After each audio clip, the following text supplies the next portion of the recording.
I'd like to welcome everybody out this evening. This is a presentation of the Freedom First Society, a talk given by Don Fotheringham. We start all the meetings with a Pledge of Allegiance and a prayer. So if everyone please join with me in the Pledge of Allegiance. I pledge allegiance to the flag of the United States of America and to the republic for which it stands, one nation under God, indivisible, with liberty and justice for all. So with that, I will welcome Don Fotheringham.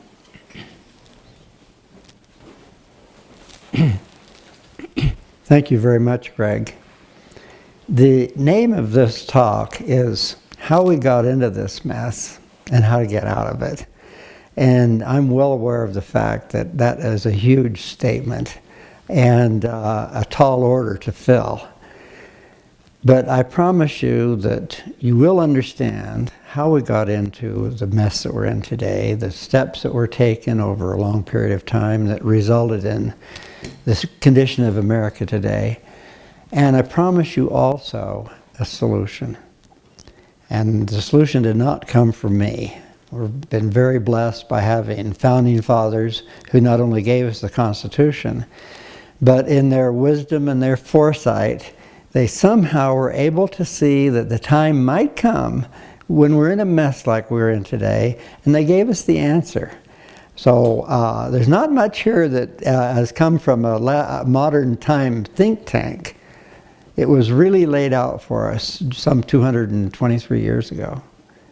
So it's a real privilege for me to present the solution as well as the problem. The problem is a little more difficult, and we'll start in the middle of our history, middle of U.S. history. Ordinarily, we would start with at least the Declaration of Independence and then signing the Constitution. But the things that affect you who are here in this room, in this home today, really began around 1900. Things that you can relate to that have a direct bearing on what's going on today and what is directly harming you today. So that's where we're going to start, 1900. It was a wonderful time for the United States because by 1900 the vision of our founding fathers had actually been fulfilled. We were the strongest nation in the world. We had the greatest supply of natural resources. We were the most independent nation as far as all of the necessities are concerned and also the luxuries are concerned. We did not need other countries to sustain ourselves, to sustain the high standard of living and the quality that we had here. Writers during that period of time wrote about it. And we have documents certifying the amount of wheat we had, the number of miles of railroad track that we had, the beginning of the automobile, which came right after 1900. Great strides in the world. At the same time, something else was going on. With all this free enterprise and with the wonderful prosperity of the United States, there were three individuals who come into the picture whose names you'll recognize. Andrew Carnegie, J.P. Morgan, and John D Rockefeller. Everyone's heard of these names because they think, oh, you know, big money, lots of money. That's true. You open your history books or your children's textbooks at school, and they will tell you that these men were great philanthropists, that they donated millions of dollars to charity and to medicine and to education, and you'll hear that they were really great men. Well, one of the reasons you hear that is because these three great men were not only exceedingly wealthy, but they also had enormous control over the media, which at that time was, I should say, medium, which was the print medium. They had control over education, tremendous influence on education through their grant-making power, and tremendous influence over government. The truth of the matter is that none of these men were free enterprisers. They were all monopoly capitalists, meaning they never had to work for their money in the free market. They never had to compete for what they gained, the millions they gained. Actually, by 1900, all three of them were billionaires. And they were all about the same age. They're all born between 1837 and 1838. They did know each other. They were rivals some of the time, and some of the times they worked together. Andrew Carnegie, as a young man, started out on the Pennsylvania Railroad. And one day his boss said, Andy, the big coming thing is going to be sleeper cars. You should invest in a sleeper car business. So Andy, this young Andrew Carnegie, said, well, I don't have any money. So his boss loaned him $219 to invest in sleeper cars, which he did. And it turned out to be a tremendous investment. Investment by itself, as far as the production and the profit is concerned, was great. But there was a little double profit here, because they were not only, he and his boss were not only investing in sleeper car business, they were also buying them for the Pennsylvania Railroad. So there was no way they could lose. Whatever the railroad company, whatever their officials would stand for, that's what they paid, and these guys profited enormously during that period of time. Later on, there became a need for steel railroad bridges. And his boss said, Andy, let's go into the steel railroad business, which they did. Once again, they bought the steel bridges that they were manufacturing, and their own little company. They set up a company under a different name, and he became a billionaire by 1900. You know who J.P. Morgan is? You see that name connected with banking today, and also charitable foundations, at least quote, quote, charitable foundations. But the Morgan family was in banking going way back in the history of our country, long before 1900. And he was the heir of that banking hierarchy. His family had learned many years ago that the way in banking is to loan it to government. Yourself not only in the money lending business at a time when they desperately need huge sums of money, but also in producing the goods and the services that are needed at wartime, that they were also involved in. John D. Rockefeller, everybody's heard of the Rockefellers and their millions. As you probably know, you might remember, he started out in the oil business. He was disappointed that he had to pay the same rate to ship his oil to the refinery as the others had. So he worked out a deal with the railroad officials that were shipping the oil, that he would get a rebate on every barrel of oil that he shipped on that railroad. And it worked. A little bit of bribing under the table money, but he got a rebate. Then he reduced the price of his oil by the amount of the rebate so he could really compete. And all of his competition, they couldn't figure out how come he can sell this for $1 a barrel cheaper than we can. Because they knew his costs were the same. They had no idea he was getting this kickback. He ran them out of business because of that, being able to undersell them. Then he bought the railroad, and then he built the refineries. So he had a monopoly all the way from the oil well to the gas tank, and never had to compete on the free market. In fact, John D. Rockefeller, if you read a little bit about his history, look it up, one of his famous quotations was, "Competition is a sin." These men never competed in the free market for their billions. And that will help explain a little bit about their philosophy.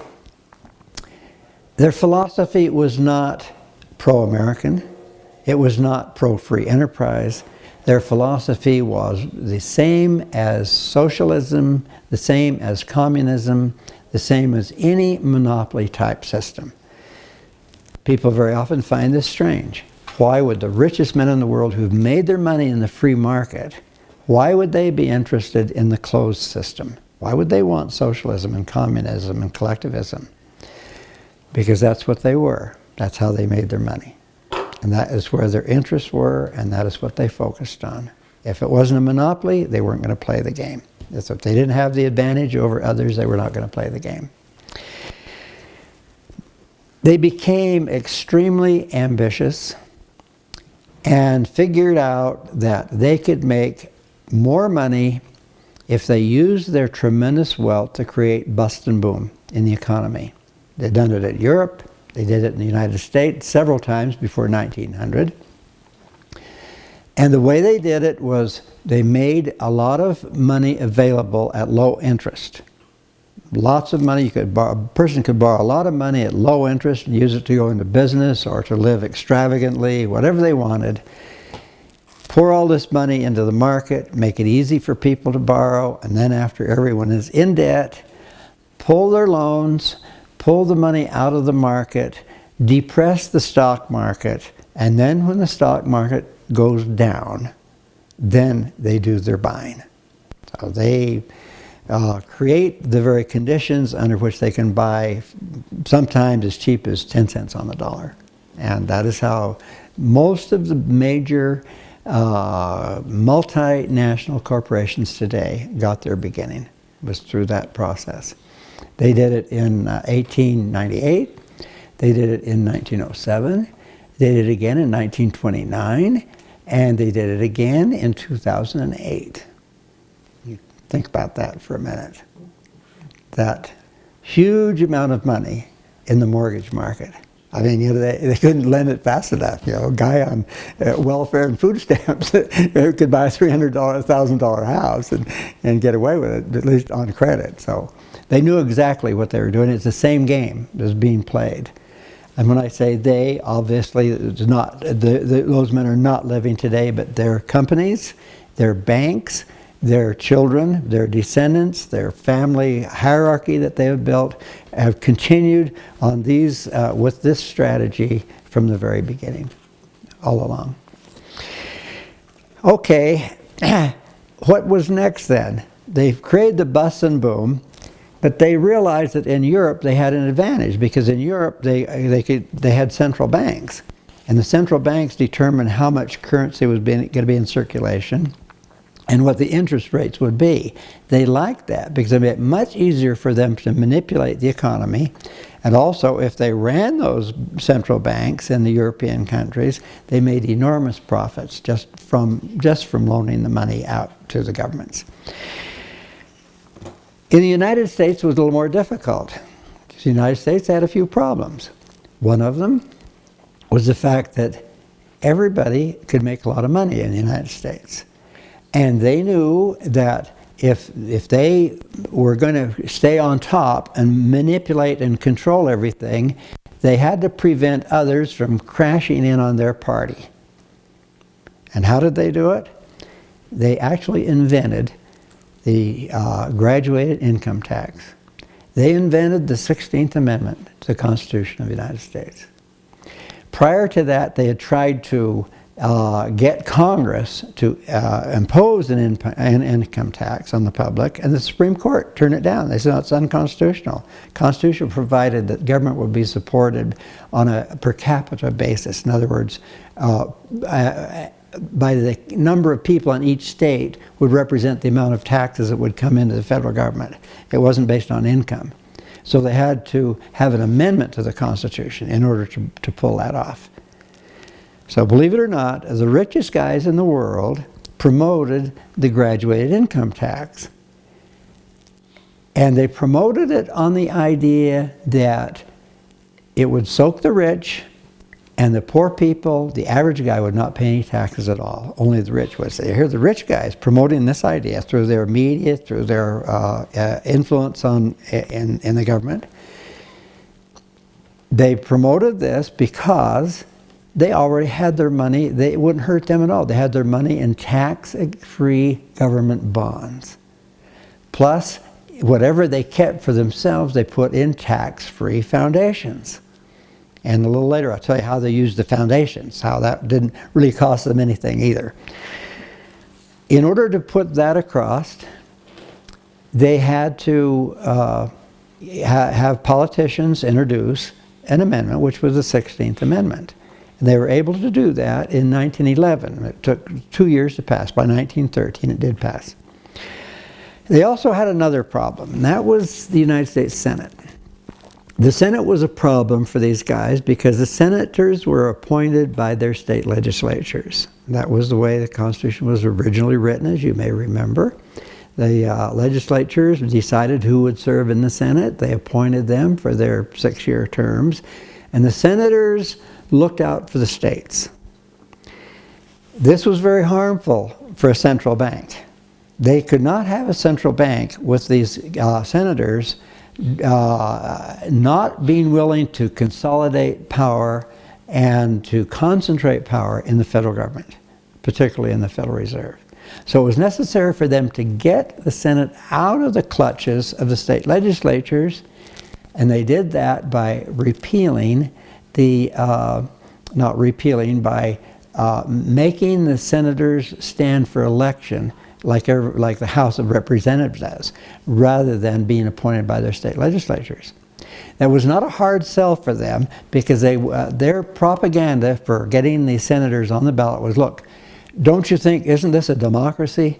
Shouldn't these senators stand up like everyone else and have to slug it out and compete for their position and run against different candidates and be elected by the people? Isn't that the democratic way to do it? Well, it worked. So they got not only the 16th Amendment, the graduated income tax, but they got the direct appointment, the direct election of senators, which they had to have before they could consolidate this power. They needed at that time more than just influence on the government. They reached the point around 1908, 1909, when they needed to go into the president buying business. And they did. A man joined them from Texas, a man by the name of Edward Mandell House. He came from Texas in 1902, where he had been a kingmaker. He created 4 governors there and was very successful, enjoyed all the benefits of favors from them, and was a wealthy man in his own right.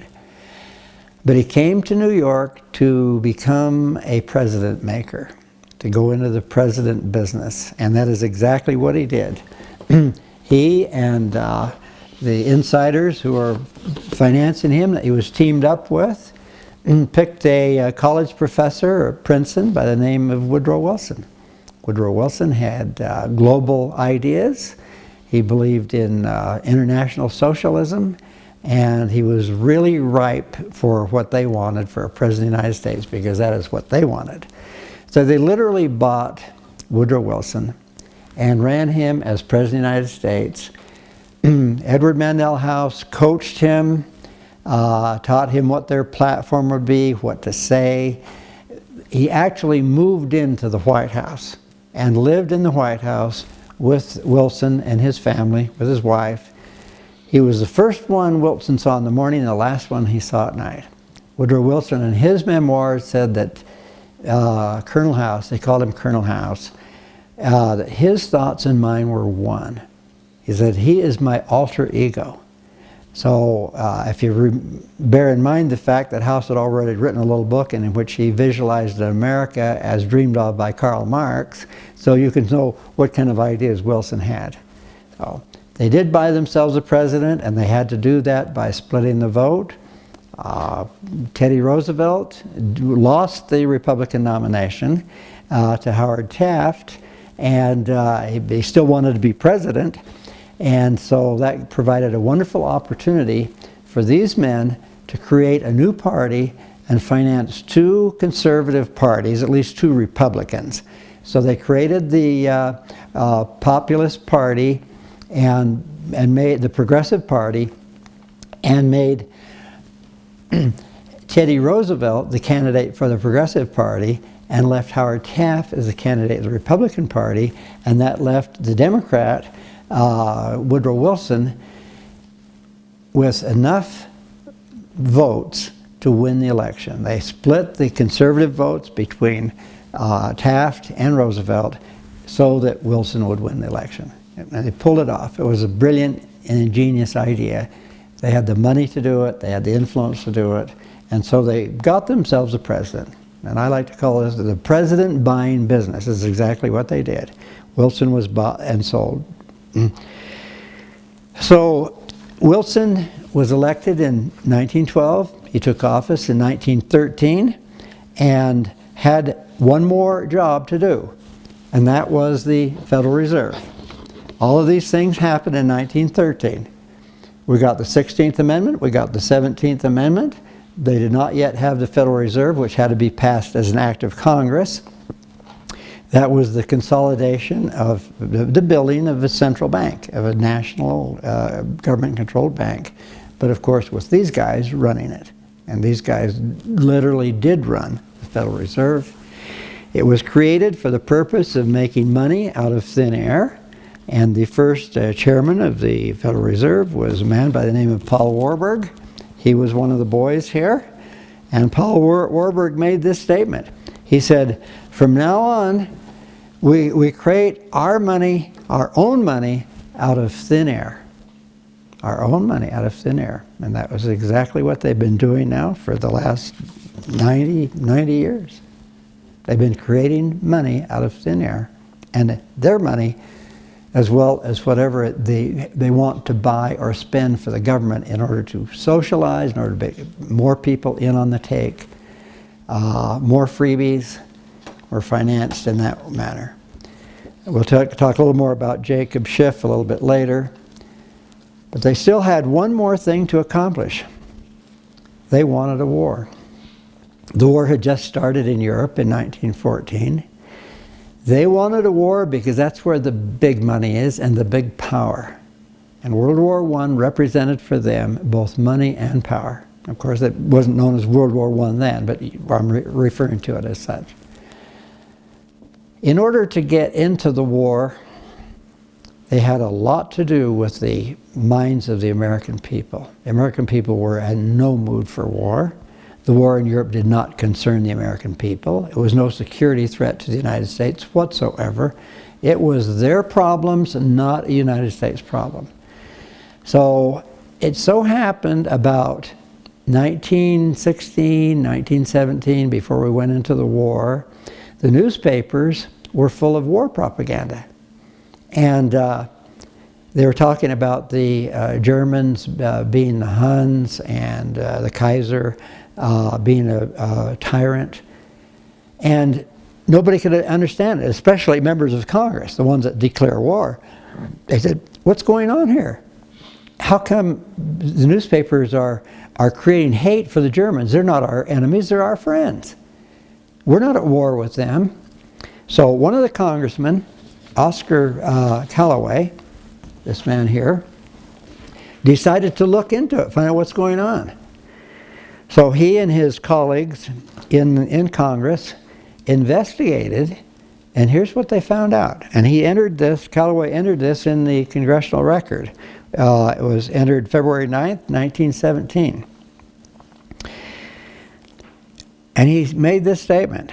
In March 1915, the J.P. Morgan interests, the steel, that's Carnegie, and shipbuilding, of course, is Carnegie too, and the powder interest, that's the DuPonts, and their subsidiary organizations got together 12 men high up in the newspaper world and employed them to select the most influential newspapers in the United States and a sufficient number of them to control generally the policy of the daily press of the United States. These 12 men worked the problem out by selecting 170 newspapers and then began an elimination process, and they narrowed it down to 25. They said, if you control these 25 papers, you will control the thinking of the United States. The 25 papers were agreed upon. Emissaries were sent to purchase the policy. They never did anything up front. They always had somebody hired to go out and do it. They were always behind the scenes. But they sent their emissaries, were sent to purchase the policy, national and international, of these papers.